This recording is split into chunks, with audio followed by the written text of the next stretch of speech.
Arrivati i Re Magi alla Grotta della Natività al presepe di Montaperto, che quest'anno ha concluso con grande successo la sua 7ª edizione. 2 ali di folla hanno atteso il loro arrivo ed a sorpresa presente anche la Befana, che ha distribuito caramelle ai bambini. Un evento che non ha deluso le aspettative, in primis quelle degli organizzatori. Il bilancio è veramente molto positivo, forse al di là di ogni aspettativa, perché era difficile superare i numeri dell'anno scorso.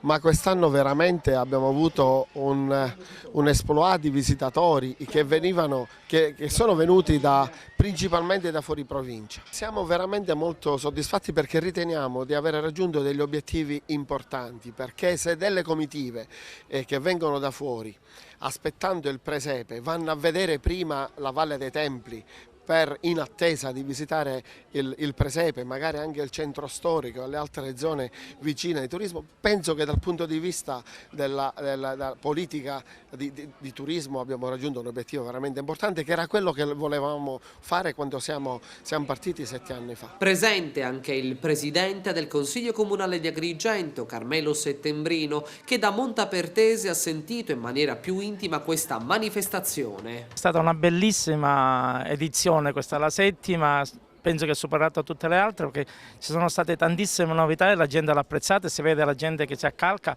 e numerosissime macchine di gente di fuori che viene per vedere il presepe di Montaperto.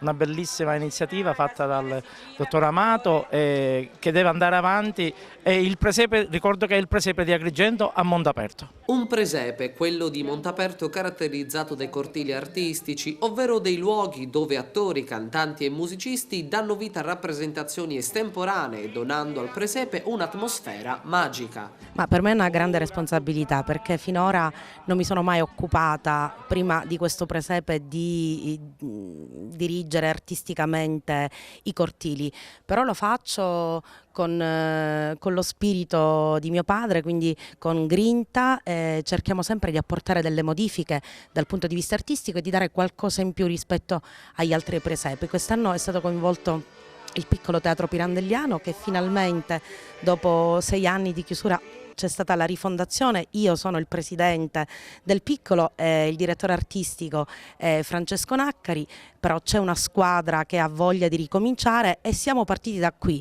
Quindi quest'anno gli attori del piccolo hanno lasciato il loro contributo con la presenza nei 2 cortili di Montaperto e speriamo che si andrà sempre migliorando. E che successe quando lo zito vitti alla sfida? O zito quando vitta zita, bazzi, bazzi, bazzi. A zita quando vitto zito, bazzi, bazzi, bazzi. O zito quando vitta zita, bazzi, bazzi, bazzi. A zita quando vitto